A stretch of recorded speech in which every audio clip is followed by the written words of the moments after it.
किसान, बदलते भारत की शान।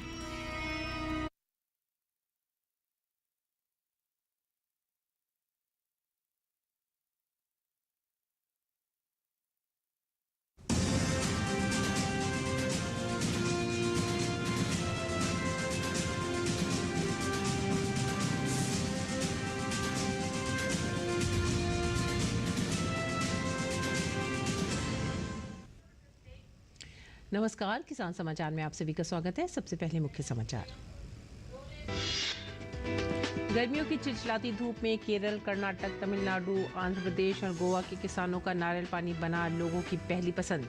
दिल्ली की थोक फल एवं सब्जी मंडी में हर दूसरे दिन 25 से 30 हजार नारियलों की बरकरार है मांग।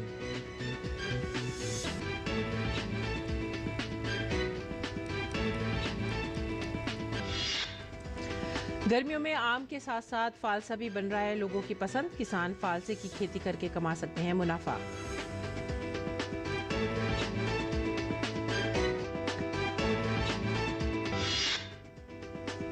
पंजाब, पश्चिमी राजस्थान, हरियाणा, उत्तर प्रदेश, मध्य प्रदेश में हीट वेव का ऑरेंज अलर्ट के चलते राज्यों में पशुओं को भीषण गर्मी से बचाने के लिए दिशा निर्देश जारी। किसान, कृषि, बागवानी, पशुपालन, मत्स्य। खबरें विस्तार से। गर्मियों में चिलचिलाती धूप से केरल, कर्नाटक, तमिलनाडु, आंध्र प्रदेश और गोवा से आ रहे नारियल पानी लोगों की पहली पसंद बन गए हैं। नारियल पानी एकमात्र ऐसा पेय पदार्थ है जिसमें आज तक मिलावट की कोई शिकायत नहीं मिली है। जहां एक और तीखी धूप में शीतलता और ऊर्जा देने वाले पेय पदार्थों की मांग बढ़ रही है, तो नारियल पानी ने घर घर में अपना स्थान बना लिया है। अभी तक 6 से 7 हजार पीस प्रतिदिन मांग वाला हरा नारियल अब 10 हजार पीस प्रतिदिन की मांग हो रही है। वहीं अगर बात करें दिल्ली की थोक फल एवं सब्जी मंडी में, तो हर दूसरे दिन 25 से 30 हजार पीस नारियल आ रहा है। नारियल पानी के सेवन के सेहत पर भी कई फायदे हैं। नारियल पानी के सेवन से किडनी स्टोन की शिकायत दूर होती है, ब्लड प्रेशर कंट्रोल होता है, पाचन तंत्र मजबूत होता है। नारियल पानी त्वचा और आंखों के लिए भी फायदेमंद है। फालसा भी एक ऐसा फल है जिसे गर्मियों में ज्यादा पसंद किया जाता है। दिलचस्प बात यह है कि फालसा देश के सबसे पुराने स्वदेशी फलों में से एक है। पौष्टिकता से भरपूर इस फल की गर्मियों में बहुत मांग रहती है। इसका ताज़ा और ठंडा पेय बहुत ही प्रचलित है। अगर किसान इसकी खेती करें तो इसकी खेती में लागत बहुत कम और उपज अधिक होती है, जिससे किसान भाई इसकी खेती कर अच्छी उपज प्राप्त कर अधिक मुनाफा कमा सकते हैं। देश फालसे की खेती पंजाब, उत्तर प्रदेश, मध्य प्रदेश, हरियाणा, राजस्थान में हिमालयी क्षेत्रों में व्यावसायिक रूप से की जाती है, जबकि महाराष्ट्र, गुजरात, बिहार, कर्नाटक, आंध्र प्रदेश और पश्चिम बंगाल में फालसे को छोटे स्तर पर उगाया जाता है। फालसे की अच्छी उपज वाले क्षेत्र वे होते हैं जहां विशिष्ट गर्मी और सर्दियों का मौसम पाया जाता है। फलों के पकने, रंग के विकास और फलों की गुणवत्ता में सुधार के लिए पर्याप्त धूप और गर्म तापमान की आवश्यकता होती है। फालसे को लगभग सभी प्रकार की भूमियों में उगाया जा सकता है।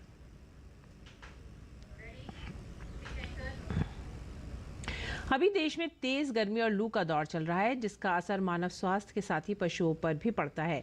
ऐसे में पंजाब, पश्चिमी राजस्थान, हरियाणा, उत्तर प्रदेश, मध्य प्रदेश में हीट वेव का ऑरेंज अलर्ट जारी हुआ है, जिसके चलते राज्यों में पशुओं को भीषण गर्मी से बचाने के लिए दिशा निर्देश जारी किए गए हैं।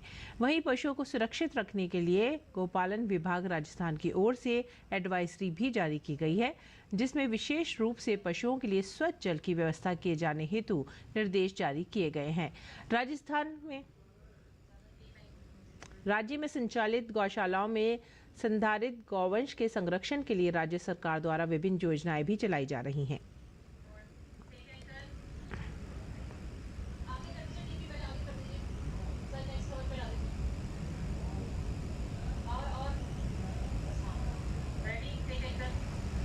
देश भर में ज्यादा से ज्यादा तापमान वाले ऐसे राज्य हैं जहां पारा 40 डिग्री के ऊपर पहुंच गया है। भीषण गर्मी और हीट वेव से झुलस रहे लोगों को अभी राहत की उम्मीद नजर नहीं आ रही है। अलग अलग राज्यों के कई शहरों में पारा 40 से लेकर 50 डिग्री तक पहुंच गया है। उत्तर प्रदेश के प्रयागराज में कल यानी 29 मई को अधिकतम तापमान 48.8 डिग्री सेल्सियस दर्ज किया गया, जो देश में अब तक का सबसे अधिक तापमान है। यूपी के अन्य शहरों की अगर बात करें तो फुर्सतगंज में तापमान 47 डिग्री 2, डिग्री सेल्सियस था। सुल्तानपुर में 46 डिग्री और वाराणसी के बाबतपुर में 47.4 डिग्री सेल्सियस रिकॉर्ड किया गया। वहीं कर्नाटक के करवार और बिहार के गया में पारा 47 डिग्री से भी ज़्यादा बढ़ गया। ठंडे तापमान के लिए जाने वाले हिमाचल प्रदेश के कुछ शहरों में गर्मी अपना कहर बरसा रही है। हिमाचल के सोलन में अब तक का सबसे अधिक तापमान 38 डिग्री और ऊना में 46 डिग्री रिकॉर्ड किया गया।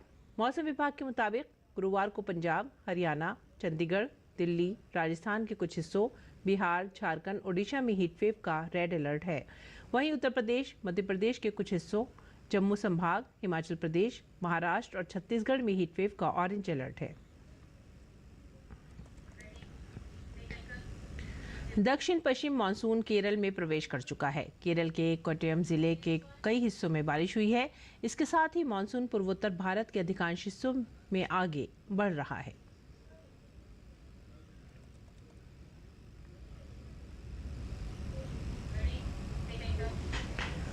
बात करें राजधानी की, तो राजधानी दिल्ली में एक तरफ लोग भीषण गर्मी से परेशान हैं, तो वहीं पानी को लेकर हाहाकार मचा हुआ है। इस बीच दिल्ली सरकार द्वारा जनता के लिए कोई व्यवस्था नहीं किए जाने पर नाराज दिल्ली के उपराज्यपाल ने भीषण गर्मी के जनता को राहत दिलाने के मद्देनजर आदेश जारी किया है, जिसमें कहा गया है कि दिल्ली में काम करने वाले मजदूरों को 12 से 3 बजे के बीच छुट्टी मिलेगी। इसके अलावा साइट्स पर पानी और नारियल पानी की भी व्यवस्था के आदेश दिए गए हैं।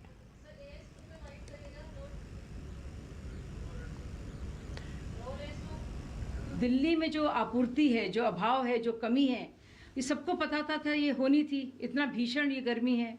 और आप सोचिए 15% से ज़्यादा दिल्ली की जनता बढ़ी है और जहाँ तक पानी की वृद्धि है वो 4% से भी कम बढ़ी है इस 10 सालों में।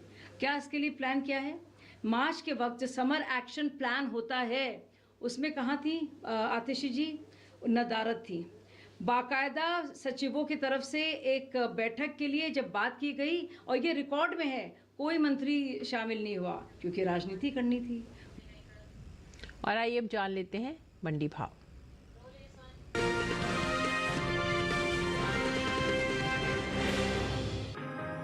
ज्यादातर मंडियों में बुधवार को मसूर का कारोबार बढ़त के साथ हुआ, जबकि कुछ मंडी में इस दौरान भाव में कोई बदलाव देखने को नहीं मिले। एग मार्केट के मुताबिक उत्तर प्रदेश की बहराइच मंडी में मसूर के सौदे तेज भाव पर हुए। यहां 28 मई को इसका भाव 7,000 रुपए था, जो 29 मई को 50 रुपए बढ़कर 7,050 रुपए क्विंटल हो गया।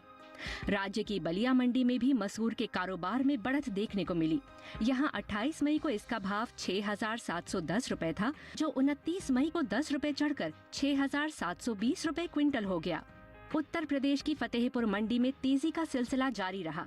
यहां 28 मई को मसूर का भाव था 6,580 रुपए, जो 29 मई 5 रुपए की मामूली बढ़त के बाद 6,585 रुपए हो गया। जबकि उत्तर प्रदेश की फैजाबाद मंडी में बीते 2 दिन यानी 28 जो 29 मई को मसूर का भाव 6,600 रुपए क्विंटल बना रहा।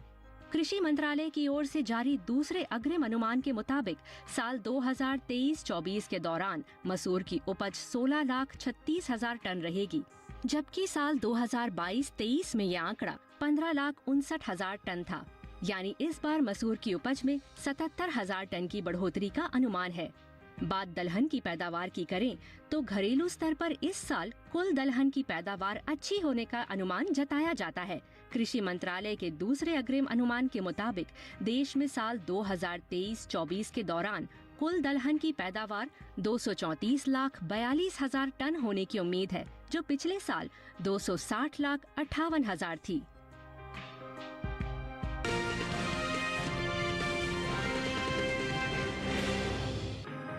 ज्यादातर कृषि उपज मंडियों में सरसों के कारोबार में सुस्ती का रुख रहा, जबकि कुछ मंडी में इस दौरान सरसों के भाव में कोई बदलाव देखने को नहीं मिला। एग मार्केट के मुताबिक गुजरात की ध्रोल मंडी में कमजोरी के साथ कारोबार हुआ। यहां 28 मई को सरसों 4,900 रुपए क्विंटल पर बिकी थी, जो 29 मई को 275 रुपए गिरकर भाव 4,625 रुपए क्विंटल रह गया। राज्य की राजकोट मंडी में भी नरमी के साथ सौदे हुए। यहां 28 मई को सरसों का भाव 5,175 रुपए था। 29 मई को इसमें 15 रुपए की कमजोरी आई और भाव 5,160 रुपए क्विंटल रह गया। उत्तर प्रदेश की लखीमपुर मंडी में भी 15 रुपए की सुस्ती देखी गई। यहाँ 28 मई को सरसों का भाव 5,275 रुपए था, जो 29 मई को 5,260 रुपए क्विंटल रह गया। उत्तर प्रदेश की बहराइच मंडी में बीते 2 दिन यानी 28 और 29 मई को सरसों का भाव 5,300 रुपए क्विंटल बना रहा। कृषि मंत्रालय की ओर से जारी दूसरे अग्रिम अनुमान के मुताबिक 2023 से 24 के दौरान 126,96,000 टन सरसों पैदा हो सकती है, जबकि पिछले सीजन की पैदावार 126,43,000 टन थी। कृषि मंत्रालय की ओर से जारी दूसरे अग्रिम अनुमान के मुताबिक 2023 से 24 के दौरान कुल तिलहन की पैदावार 365,99,000 टन हो सकती है, जो पिछले साल की तुलना में 47,56,000 टन कम है। आपको बता दें कि बीते साल तिलहनी फसलों की उपज 413,55,000 टन रही थी।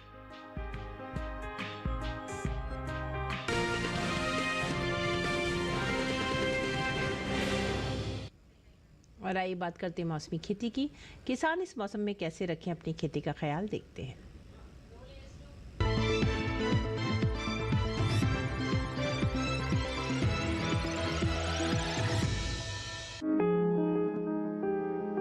मौसम को ध्यान में रखते हुए पंजाब के किसान मार्च में बोई गई खरीफ प्याज की नर्सरी की उचित देखभाल करें और नियमित अंतराल पर सिंचाई करें। यहाँ के किसान टमाटर, बैगन और मिर्च की फसल में जरूरत के अनुसार सिंचाई कर लें। साथ ही शिमला मिर्च और कद्दू वर्गीय सब्जियों में भी सिंचाई कर लें। फसलों में अधिक पानी देने से बचें। अधिक उपज प्राप्त करने के लिए नियमित अंतराल पर फसलों की कटाई कर लें। प्राप्त उपज को सुरक्षित स्थान पर भंडारित करें। किसान भाई चारे फसल की मक्का, ज्वार, नेपियर बाजरा और गिनी घास की बुआई शुरू कर सकते हैं। पंजाब के किसान मई के अंत तक मूंगफली की सिंचित फसल की बुआई कर लें। बात करें उत्तर प्रदेश की, तो यहाँ के किसान लंबी अवधि की धान की किस्मों की बुआई के लिए बीज की व्यवस्था सुनिश्चित कर लें। यहाँ के किसान जितनी जल्दी हो गन्ने की बुआई पूरी कर लें। अच्छी उपज हासिल करने के लिए किसान भाई मक्के की संकर किस्में जैसे गंगा 11, सरताज, HQ, PM5, HQ PM8, pro 316, 4640 और बायो 9681 का चयन करें। रबी मौसम में बोई गई प्याज की फसल के पक जाने पर उसकी खुदाई कर लें। प्याज की खुदाई से 12-15 दिन पहले सिंचाई बंद कर लें। उत्तर प्रदेश के किसान बैंगन और टमाटर की फसल की लगातार निगरानी करते रहें। किसी भी तरह की कीट या व्याधि दिखाई देने पर उचित कीटनाशकों का छिड़काव कर लें।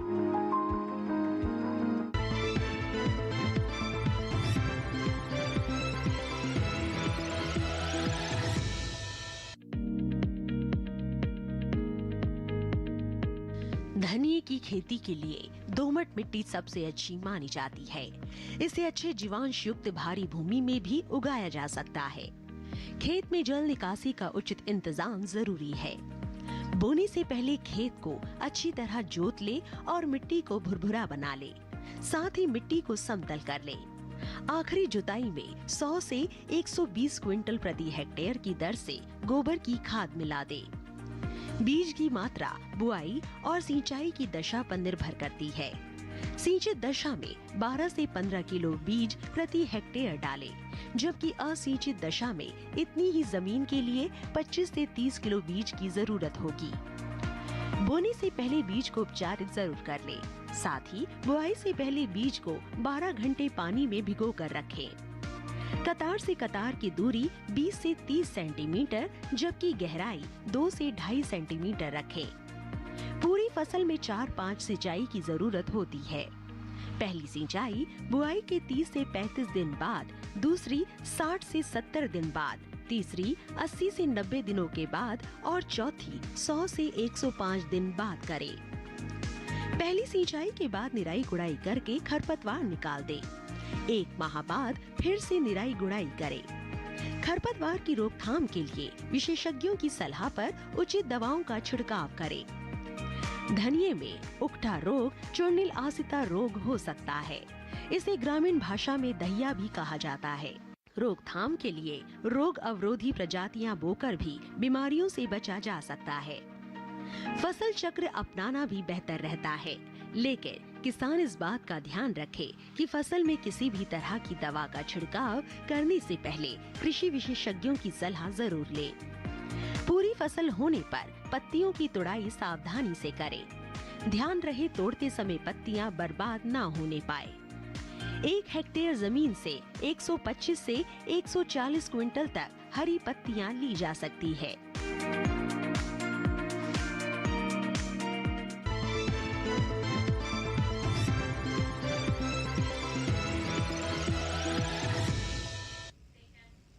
रेटिंग एजेंसी S&P ग्लोबल ने भारत की सॉवरेन रेटिंग्स को एक पायदान बढ़ाकर पॉजिटिव कर दिया है। अभी तक S&P ने भारत को स्टेबल रेटिंग दी थी, जो भारत की तेज रफ्तार, अर्थव्यवस्था और वित्तीय अनुशासन के मद्देनजर पॉजिटिव कर दी गई है। और ब्यौरा इस स्पेशल रिपोर्ट में। भारत की तेज रफ्तार से बढ़ती अर्थव्यवस्था और सरकार की आर्थिक नीतियों में जारी सुधारों ने अब दुनिया भर की रेटिंग एजेंसियों को अपना नजरिया बदलने पर मजबूर कर दिया है। देश में बुनियादी ढांचे में निवेश पर सरकार के स्पष्ट फोकस और वित्तीय अनुशासन की वजह से रेटिंग एजेंसी S&P ग्लोबल ने भारत की सॉवरेन रेटिंग को एक पायदान बढ़ा दिया है। भारत की नई सॉवरेन रेटिंग BBB-A3 पॉजिटिव हो गई है, जो पहले BBB-A3 स्टेबल थी। रेटिंग एजेंसी के मुताबिक रेटिंग में बदलाव इसलिए करना पड़ा क्योंकि भारत की मजबूत अर्थव्यवस्था अगले 2 से 3 सालों तक जारी रहेगी। चुनावी नतीजों से इतर आर्थिक सुधारों और नीतियों में स्थायित्व बना रहेगा। सरकार के खर्च में सुधार आया है और फोकस बुनियादी ढांचे के निर्माण पर है। साथ ही वित्तीय घाटे और कर्ज पर ब्याज के दबाव के बावजूद वित्तीय अनुशासन बना हुआ है। S&P ग्लोबल ने अपनी ताजा रेटिंग के आउटलुक में साफ किया है कि नीतियों के स्थायित्व, सरकार के वित्तीय अनुशासन और बुनियादी ढांचे पर निवेश के फोकस को देखते हुए साफ है कि अगले 24 महीनों में भारत की रेटिंग में और सुधार हो सकता है। एजेंसी के मुताबिक अगर भारत में सरकारी वित्तीय घाटे की स्थिति GDP के 7% के नीचे आती है और RBI लंबे वक्त तक महंगाई को काबू में रखने में कामयाब रहता है तो रेटिंग में सुधार हो सकता है। इसके उल्टे अगर भारत में सरकार की वित्त की स्थिति को संतुलित रखने में अगर राजनीतिक इच्छा शक्ति की कमी आती है या फिर चालू खाता घाटा काफी बढ़ जाता है तो रेटिंग वापस स्टेबल पर आ सकती है। S&P ग्लोबल ने अपनी रिपोर्ट में कहा है कि बीते 3 सालों में भारत की औसतन विकास दर 8.1% रही, जो एशिया पैसिफिक में सबसे ज्यादा है। रेटिंग एजेंसी ये भी मानती है कि आर्थिक सुधारों की नीतियां जारी रहीं तो अगले 3 सालों में 7% की विकास दर हासिल करना मुश्किल नहीं। रेटिंग एजेंसी ने भारत की कोविड के बाद की रिकवरी प्रोसेस की तारीफ करते हुए कहा कि भारतीय अर्थव्यवस्था का आकार कोविड से पहले के मुकाबले 46% ज्यादा बढ़ गया है। इसी वजह से साल 2025 में भारत की GDP विकास दर 6.8%, 2026 में 6.9% और 27 में 7% रह सकती है। S&P ग्लोबल ने सरकारी आंकड़ों के हवाले से कहा है कि साल 2023-24 में भारत में औपचारिक रोजगार सृजन में 11.4% की बढ़ोतरी दर्ज की गई है। इससे पहले रेटिंग एजेंसी ने जून 2023 में भारत की बैंकिंग इंडस्ट्री की रेटिंग को भी 6 से बढ़ाकर के 5 कर दिया था। एजेंसी को उम्मीद है कि मार्च 2025 से पहले RBI अपने मुख्य ब्याज दरों में कटौती कर सकता है। ब्यूरो इनपुट्स के साथ अजय मिश्र, DD न्यूज, दिल्ली। और आइए अब आपको दिखाते हैं एक ऐसा फ्लावर शो जो अपने आप में बेहद खूबसूरत तो है ही, लेकिन कुछ अलग हटकर भी है। हम आपको लेकर चलते हैं तमिलनाडु के कोडाई कनाल, जहां पर ब्रायंट पार्क में फ्लावर शो चल रहा है। हर साल इसका आयोजन होता है और इस साल ये 61वां आयोजन है। इस साल की प्रदर्शनी की थीम है वनजीव, जिसमें मोर, गोरिल्ला, कोआला, भालू और ड्रैगन सहित तमाम जानवरों की फूलों से आकृति बनाई गई है। जी हाँ, ये कलाकृति अलग अलग वैरायटी के फूलों से बनाई गई है। 10 दिन तक चलने वाली इस प्रदर्शनी में आयोजकों ने लगभग 5 लाख फूल प्रदर्शित किए हैं।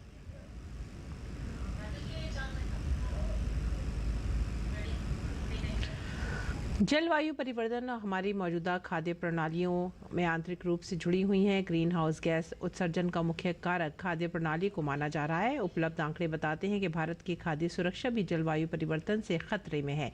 इससे निपटने की खातिर नीति निर्माता हल खोजने के लिए नए नए तरीकों पर विचार कर रहे हैं। पेश है ये रिपोर्ट। खाद्य प्रसंस्करण क्षेत्र का उत्पादन भारत में 2025-26 तक 600 बिलियन अमेरिकी डॉलर से अधिक होने के लिए प्रयास किए जा रहे हैं, जो भारत के लिए एक अच्छे विकास पथ का संकेत देता है। लेकिन जलवायु परिवर्तन भी एक बड़ा संकट बनता जा रहा है। कोई भी देश इससे अछूता नहीं है। इसके दुष्प्रभावों का असर हर क्षेत्र में नजर आ रहा है। 1.5 डिग्री सेल्सियस से अधिक तापमान बढ़ने से स्थलीय पारिस्थितिकी तंत्र में बदलाव आ चुका है। नतीजतन क्लाइमेट जोन तेजी से बदल रहे हैं, जिसके परिणाम स्वरूप कृषि और पशुधन उत्पादकता को यह प्रभावित कर रहा है। जलवायु परिवर्तन न सिर्फ आजीविका बल्कि पानी की आपूर्ति, मानव स्वास्थ्य के लिए खतरा पैदा कर रहा है और खाद्य सुरक्षा के लिए भी चुनौती खड़ी कर रहा है। इसकी चुनौतियों से निपटने के लिए तमाम देश अपने अपने तरीके से समाधान खोजने के तरीकों पर काम कर रहे हैं। कृषि के क्षेत्र में तो जलवायु परिवर्तन से निपटने के लिए कई स्तर पर काम हो रहा है, लेकिन अब नीति निर्माता खाद्य प्रसंस्करण के क्षेत्र में भी सुधार के लिए नए प्रयास कर रहे हैं।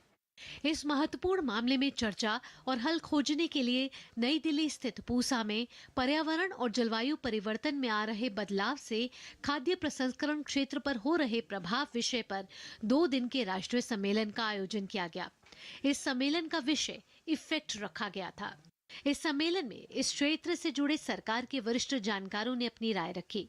इलेक्ट्रॉनिक्स और सूचना प्रौद्योगिकी मंत्रालय के सचिव एस कृष्णन ने खाद्य प्रसंस्करण क्षेत्र को बेहतर बनाने के लिए नई तकनीक पर जोर दिया। उन्होंने कहा कि नई नीतियों के जरिए फसल कटाई के बाद के नुकसान पर काम करने की जरूरत है।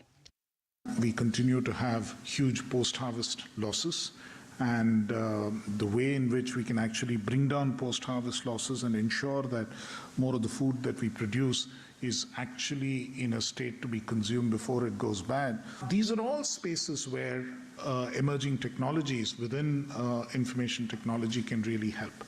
Whether we are talking about the Internet of Things, whether we are talking about blockchain, whether we talk about artificial intelligence, each of these has an application in improving agriculture technology, improving food processing technology to cut back on waste. Refrigeration के तरीकों को गैर प्रदूषणकारी तरीकों से बदलने की आवश्यकता है। इस बात पर जोर दिया खाद्य प्रसंस्करण मंत्रालय की सचिव अनीता प्रवीण ने। साथ ही व्यापक अपशिष्ट प्रबंधन प्रणालियों के पुनर्चक्रण के महत्व पर भी अनीता प्रवीण ने अपने विचार रखे। Use of refrigeration methods, they are already under scanner. The greenhouse gas emission that results from there is already a topic of discussion where we need to focus on alternate refrigeration procedure methods. Apart from this, the unsustainable packaging material is another area.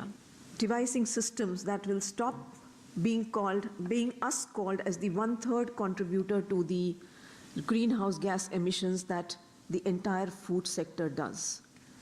The food processing sector contributes 1/3 of the greenhouse gases today, is what is the assessment. वहीं आर्थिक विकास संस्थान के अध्यक्ष रमेश चंद ने कहा कि कृषि जलवायु परिवर्तन में योगदान भी करता है और जलवायु परिवर्तन से प्रभावित भी होता है। शमन उतना ही महत्वपूर्ण है जितना अनुकूलन।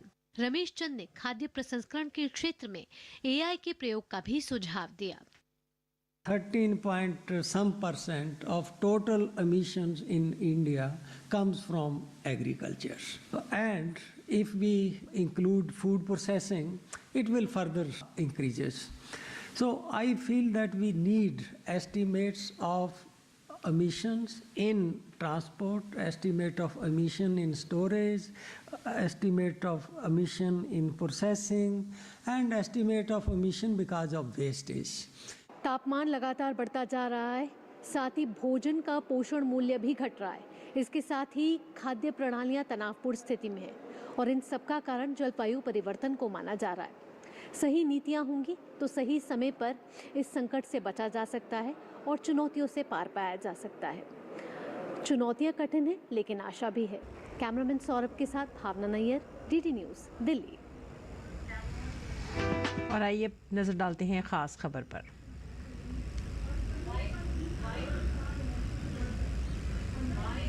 जानते कुछ और खबरें खास खबर में। लोकसभा चुनाव के अंतिम चरण के प्रचार का अंतिम दिन, पूरे दमखम के साथ प्रचार युद्ध में उतर रहे हैं सभी दलों के नेता।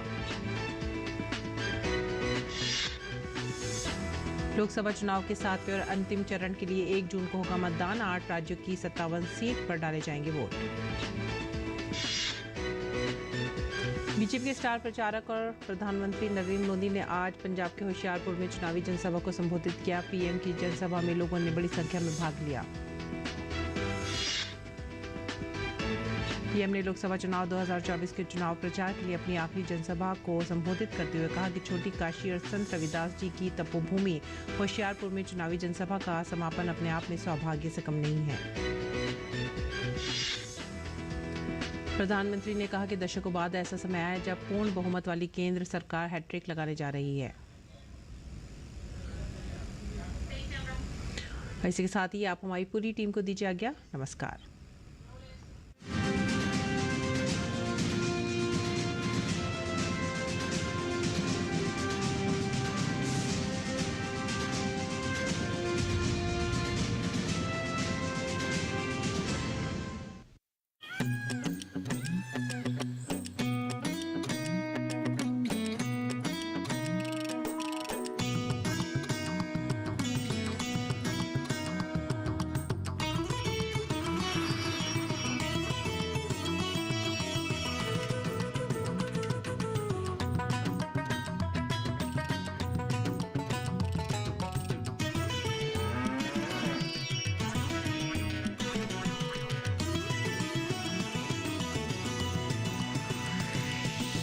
डीडी किसान, बदलते भारत की शान।